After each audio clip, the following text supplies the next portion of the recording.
9 horas, mais 1 minuto e alguns segundos. Segunda hora do Bom Dia Açores, é quinta-feira, connosco está o Sr. Padre Vítor Arruda. Olá, muito bom dia. Bom dia, Lucélia, está tudo bem contigo? Tudo bem com o Sr. Padre? Como é que tem corrido esta semana? Trabalhosa, mas está-se bem. Uma semana assim onde nós vemos muita gente aqui em Santa Maria. É verdade, o rally traz imensa gente para a nossa ilha, o que é bom. É ótimo. Para a economia local, é muito bom. Eu não sou muito apreciador de rallies, mas eu gosto de ver uma etapa ou outra daquelas que eles fazem, principalmente aquela aqui na vila. Acho aquilo muito interessante. É uma prova espetáculo. Não é? Acho aquilo muito interessante. Eu gosto mesmo de participar. É o que eu nunca vejo mesmo, porque estou sempre fechada aqui no estúdio. Estás de serviço. É isso, assim são as contingências próprias. Mas é bom, o rally é muito bom para a nossa ilha porque promove a nossa economia local, o que é ótimo. Claro que sim. Senhor Padre, eu hoje fiz o trabalhinho de casa e eu hoje sei que é o dia da transfiguração do Senhor. Eu ia dizer isso. O que é a transfiguração do Senhor? É um dos milagres que se encontram nos Evangelhos. É verdade. Por acaso os dois Evangelhos falam nele, na transfiguração do Senhor. Jesus transfigurou-se no meio deles. Levou Pedro, Tiago e João a um alto monte e transfigurou-se diante deles. O dia da transfiguração do Senhor é comemorado no Pico. O Bom Jesus do Pico é hoje, é feriado no Pico. Mas também na Ilha Terceira eles fazem qualquer festa, não fazem? É o Santíssimo Salvador na Terceira. Em São Miguel temos o Santíssimo Salvador do Mundo da Ribeirinha, onde eu fui também pároco 8 anos. Um abraço para os ribeirinhos. A transfiguração do Senhor não foi mais do que Jesus querer pôr na cabeça daqueles apóstolos, os principais, que depois poderiam convencer os outros 9, Pedro, Tiago e João eram cabecilhas, podemos dizer assim, dos apóstolos, quis pôr na cabeça deles que tudo o que estava a acontecer a Jesus fazia parte de um projeto maravilhoso de Deus.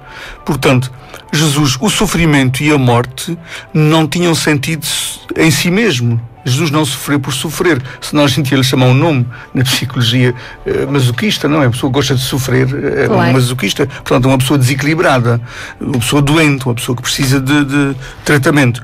Jesus não sofreu por sofrer. Tudo na vida de Jesus se encaminhava para aquilo que ele antecipou neste Monte Santo, que é a transfiguração, que podemos dizer, no fundo, é a antecipação da ressurreição. Ou seja, todo o percurso que eu estou a fazer tem sentido, vai levar à glorificação. É em função da dádiva maior, que é a dádiva da minha vida. E é em função de vocês, em função das pessoas. A transfiguração, no fundo, é uma antecipação daquilo que seria o fim, para dizer que tinha sentido todo aquele caminho que Jesus estava a fazer e para também alertar os apóstolos que não deviam desviá-lo do seu caminho.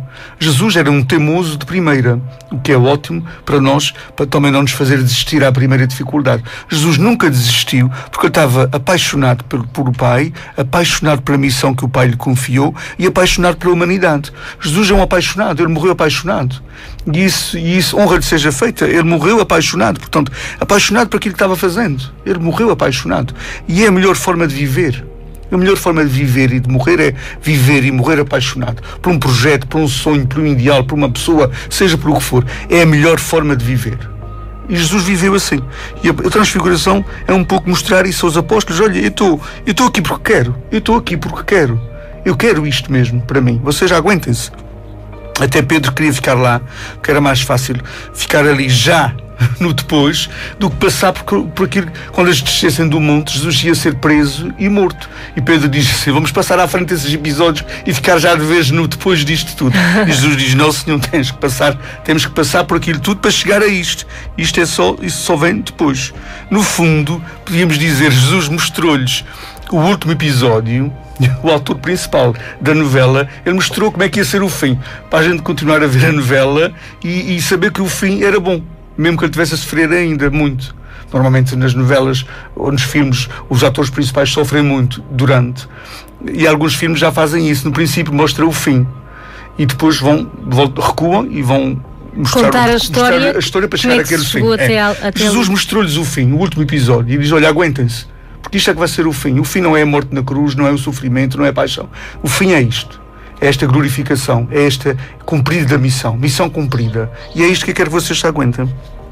é o que se celebra hoje no dia 6, Transfiguração do Senhor. Também hoje faz 70 anos do lançamento da primeira bomba atómica no mundo, de Hiroshima. 70 anos. Morreram 145 mil pessoas ali em segundos. Naquela altura. E os que morreram depois disso e os que ainda sofrem hoje em dia as sequelas dessa bomba. Ainda há crianças que hoje em dia nascem com malformações terríveis devido às radiações. E essas crianças já são netos ou bisnetos dos que viveram naquela altura, dos que sobreviveram naquela altura. Foi o primeiro lançamento de uma bomba nuclear, mostrando que o homem neste mundo ainda não aprendeu as lições de que a guerra não resolve, não é a solução. A guerra nunca é a solução. Também é interessante nós notarmos, ontem o Papa fez uma declaração bombástica a dizer que as pessoas que tiveram uma infelicidade no primeiro casamento, no casamento católico, e depois se juntaram noutro casamento civil, não estão excomungadas da Igreja. Ele disse isso mesmo, não estão. Na Igreja não há excomungados. Preparem-se os conservadores da Igreja que defendem sempre a lei acima do amor. Este Papa vai, em outubro, que vai haver o Congresso da Família, este Papa vai mexer. Este Papa vai mexer. E depois, nessa altura, tem que se ver quem são aqueles que estão por amor, que estão pelas leis na vida.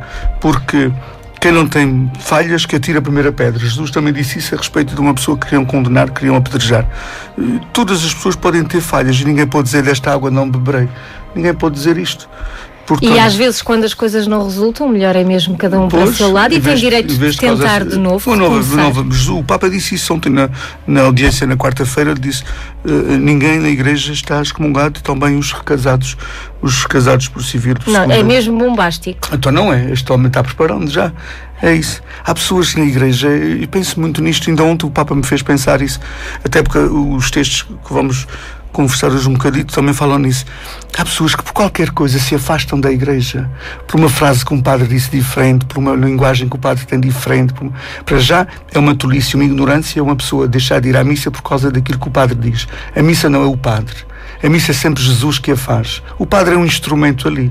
Um padre é um instrumento. Jesus naquela altura também escandalizou imensas pessoas com aquilo que dizia, porque ele dizia coisas completamente diferentes daquilo que as pessoas estavam habituadas a ouvir.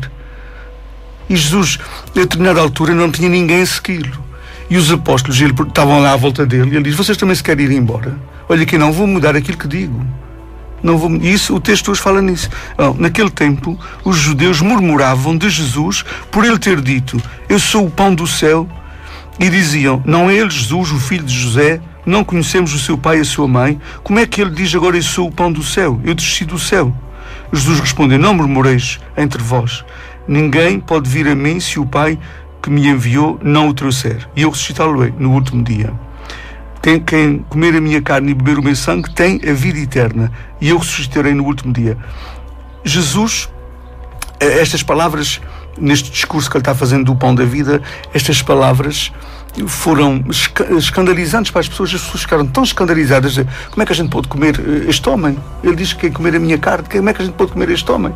Isto o que é? Nunca ouvimos coisa igual. Há pessoas que reagem, o texto mais para a frente vai dizer, pessoas que dizem assim: nunca ouvimos coisas assim. Isto o que é? Não se pode ouvir essas palavras, são duras demais essas palavras de se ouvir. E muita gente foi-se embora e deixou de acompanhar Jesus. Mas é interessante, ele não mudou a sua linguagem, não mudou a sua missão por fato de ter muita gente ou pouca gente. Com Jesus não é uma questão de audiências, é uma questão de aderência. Eu aceito ou não aceito Jesus na minha vida, ponto final. E quando eu aceito Jesus, aceito tudo aquilo que ele diz e tudo aquilo que ele me convida a viver. E não é gostar destas, não gostar daquela, gostar destas palavras que ele diz, não gostar das outras, não. De Jesus tem que se gostar de tudo o que ele diz. Tem que se gostar de tudo o que ele diz. E não se pode andar aqui de salta-pocinhas, dentro e fora. Infelizmente, na igreja católica, há pessoas que zangaram-se com o padre e de repente já deixam de ir à missa. Essa pessoa nunca teve fé. Essa pessoa um dia, quando tiver um problema grave na sua vida, vai perceber que nunca teve fé. Porque eu não posso deixar de ir à missa só porque o padre diz coisas que eu não gosto de ouvir. Às vezes, às tantas, é aquilo que ela precisa de ouvir. Não gosta porque lhe incomoda. E quando incomoda é porque mexe com ela. É porque alguma coisa não está bem ali. Mas há pessoas que fazem isso. Afastam-se por causa disso. Coitadinhas. Precisam de panos quentes. Paciência. O Papa também vai escandalizar muita gente em outubro. Já está começando a dizer coisas para preparar aquilo que ele vai dizer ao mundo. Quem quiser ficar na Igreja Católica, que fique, não há problema nenhum. Não, ele tem feito, o Papa tem mesmo escandalizado, tem mesmo. Absolutamente. A questão dos homossexuais, a questão ainda outro dia falou nesse assunto tão bem, tão interessante. Este Papa, ele diz assim: eu tenho 3 ou 4 anos para ser Papa. Eu vou aproveitar para endireitar esta Igreja. Quem quiser que ficar comigo, que fique. Quem não quiser ficar comigo, não tem problema nenhum. Continua a amá-los. É assim. Ele não tem muito mais tempo. Ele próprio já diz que aos 80 sai. Já disse isso uma vez naqueles desabafos que ele tem no avião, quando está a caminho de uma viagem. Portanto, ele agora é agora ou nunca. Isto é agora ou nunca. E as pessoas que se escandalizarem com ele são pessoas que fundem a sua própria religião. Uma religiãozinha só para elas, ao estilo delas, para os direitinhos da Igreja. Há pessoas que se vão escandalizar, paciência, fundem uma religião própria para eles. Ele diz: na Igreja não há excomungados, não há ninguém fora da Igreja. Não há ninguém fora da Igreja. Não é por causa desta escolha ou aquela que eu vou ser considerado um excomungado. No Evangelho, este texto do Pão do Céu, que estamos a ler agora, interrompendo Marcos, estamos a ler João, neste texto, o maior milagre para os judeus era Deus ser o Criador. Jesus vem dizer que o maior milagre de Deus é entrar dentro de nós, é a gente comungá-lo, a gente recebê-lo. E eles acham que isso é pouco. Isso não é milagre suficiente. Eles querem coisas exteriores, pampanantes. Muitos dos católicos também querem isso, é sinais exteriores. É o sol a dar a volta, a brincar, a bailar no céu, como dizem que apareceu em Fátima, é pessoas a curarem-se. As pessoas querem coisas exteriores. Mas isso não é cristianismo, isso é religião, isso é ser religioso. Há muitos religiosos que não são cristãos, porque andam à volta de coisas, andam à procura de coisas que são absolutamente exteriores. O maior milagre de Deus é a gente poder comungá-lo. Isto é o maior milagre que Jesus podia ter feito, e foi o que escandalizou os judeus. Escandalizou, porque os outros, se eu aceito Deus só porque Ele me dá pão, ou só porque Ele mete o sol a girar, ou só porque Ele impede isto ou aquilo, isso por amor de Deus. Os homens já fazem isso. É interesse. É interesse, já falamos nisso. Mas a primeira leitura deste domingo também tem um assunto muito interessante. Estamos a ler o primeiro livro dos Reis e conta-nos a história do Elias, que entrou no deserto, andou o dia inteiro. Depois sentou-se debaixo de um junípero e, desejando a morte, exclamou: já basta, Senhor, tirai-me a vida, porque não sou melhor do que os meus pais. Deitou-se por terra, adormeceu à sombra da árvore. Nisto um anjo do Senhor tocou-lhe e disse: levanta-te e come. Ele olhou e viu à sua volta pão sobre as pedras quentes e uma bilha de água. Comeu e bebeu e voltou a deitar-se. O anjo voltou a dizer-lhe: levanta-te e come, porque tens muito longo caminho para percorrer.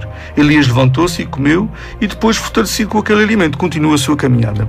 O que é que se passava com Elias? Passava-se com Elias o contrário daquilo que se passava com Jesus. Jesus nunca desistiu da sua missão. Elias aqui está desistindo da sua missão. Porquê? Porque Elias viveu ali por volta dos anos 850 a.C. O rei, naquela altura, era o rei Acabe. Era um rei medíocre, era um homem cobarde, um homem influenciável. Este homem casou com uma mulher chamada Jezabel. Esta mulher não era judia, era de estrangeira, uma pagã, era de Tiro. E então esta mulher tinha uma influência tão grande no marido que convenceu o marido a que os seus súbditos, os judeus, ele era o rei de Israel, deixassem de adorar a Deus e deixassem de viver os mandamentos e passassem a adorar os deuses que ela trouxe da sua terra. Quem é que tem que combater com isto?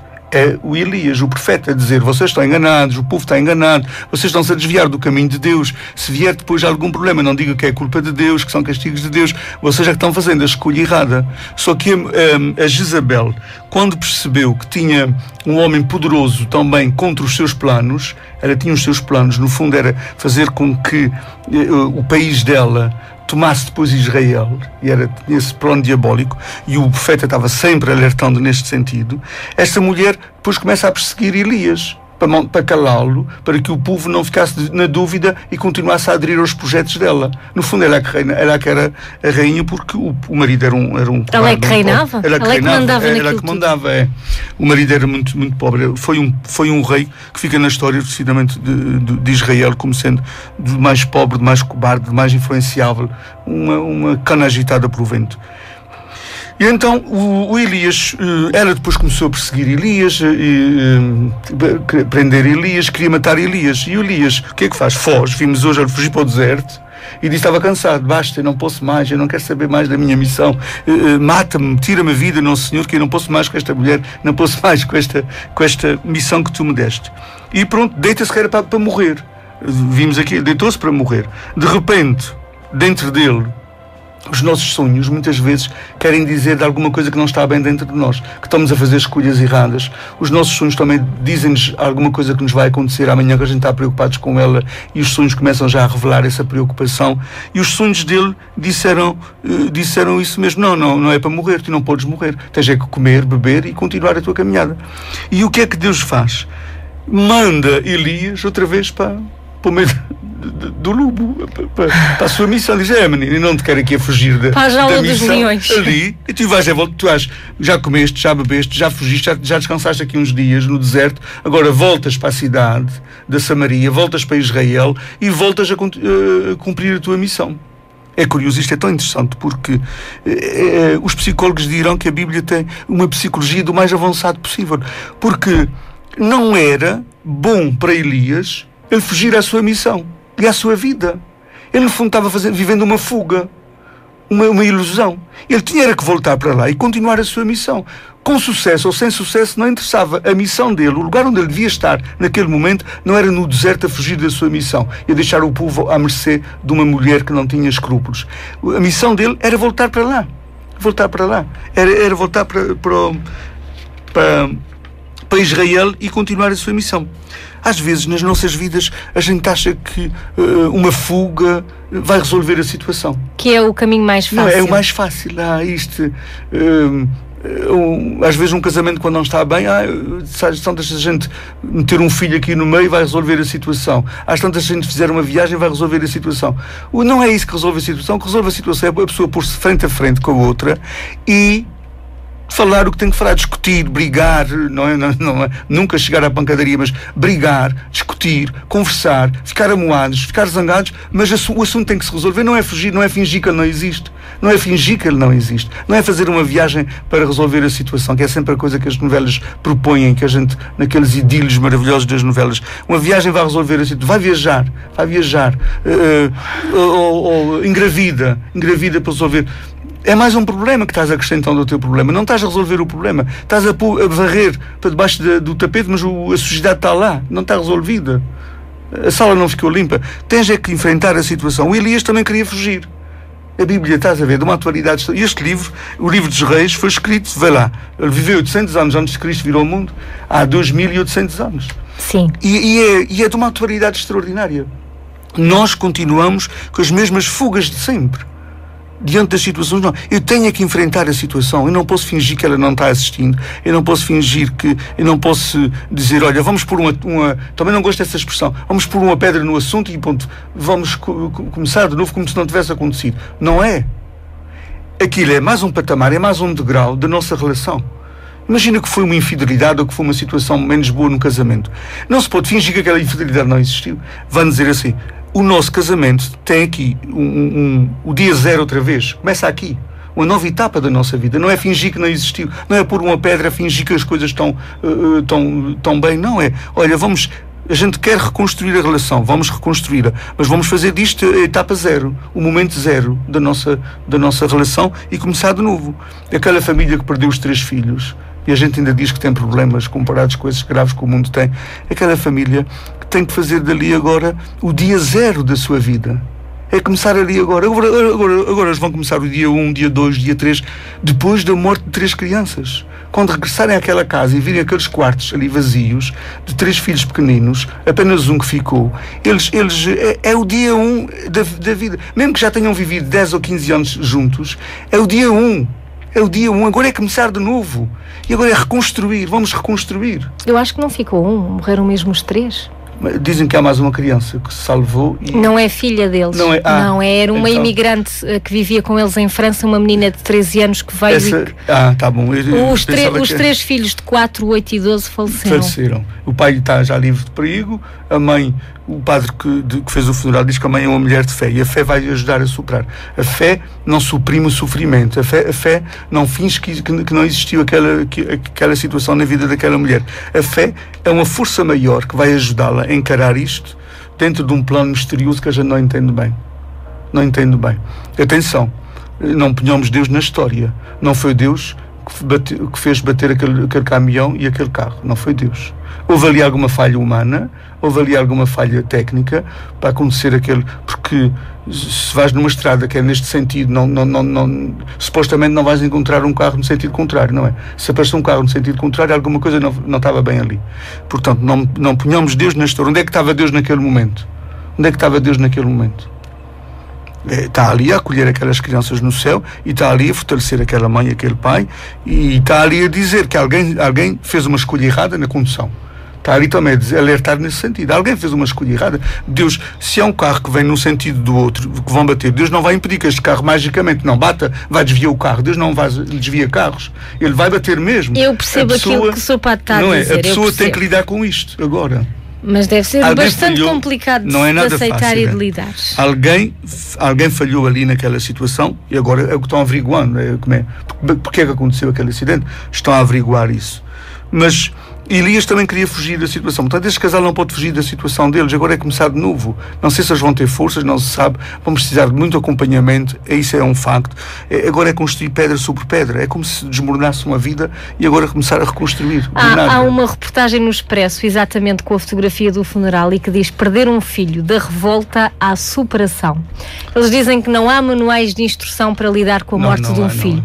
Não há forma de evitar a dor, nem receitas infalíveis para ajudar. Mas quem passou pela experiência diz que é possível aprender a viver com a saudade. Sim, aprender a viver. Aprender a viver, não é.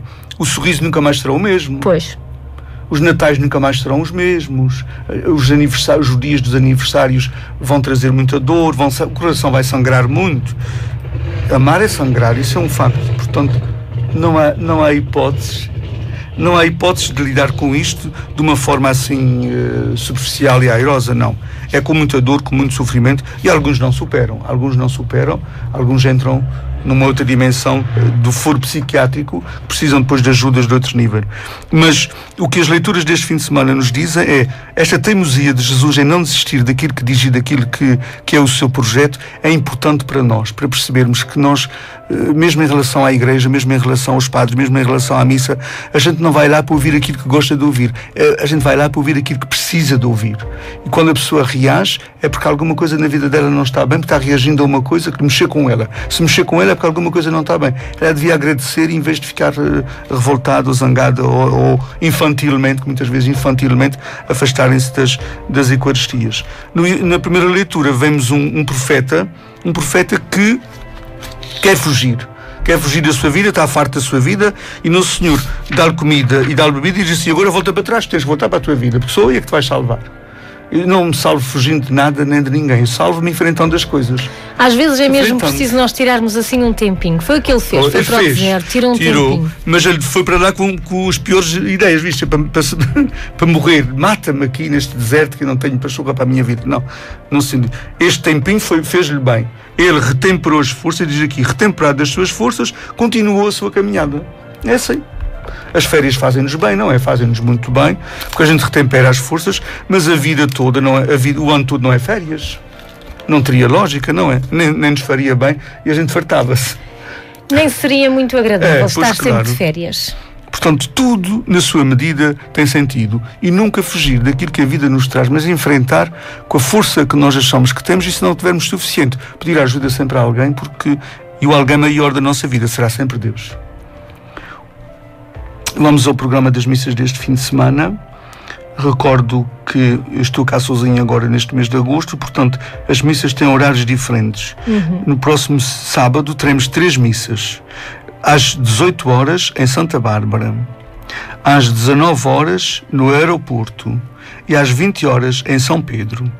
recordo que isto não choca com o rally, porque para chegar a Santa Bárbara não podemos ir pelo Arrebentão, vamos pela outra zona, para as Feteiras, por São Pedro, pelas Lagoinhas. Podemos ir por esse lado, que já não há rally nesse lado. No domingo temos 3 missas, às 10 horas na Matriz, às 11h15, faço um apelo, recorda, em Almagreira, não é às 11h30, é às 11h15, porque há uma coroação, para depois poder chegar ao 12h30 a Santo Espírito. 11h15 há a missa na Almagreira com coroação da graça, e às 12h30 há a missa em Santo Espírito. Recordo que terça-feira há a missa em Fátima, às 18h30, e na quinta-feira, além da missa da Matriz, haverá a missa na Santa Casa da Misericórdia. Um bom dia a todos. E vamos enfrentar com força e confiança aquilo que a vida nos traz, percebendo sempre nisso tudo o plano misterioso e maravilhoso de Deus, que nos ama. Bom dia. Bom dia, obrigada.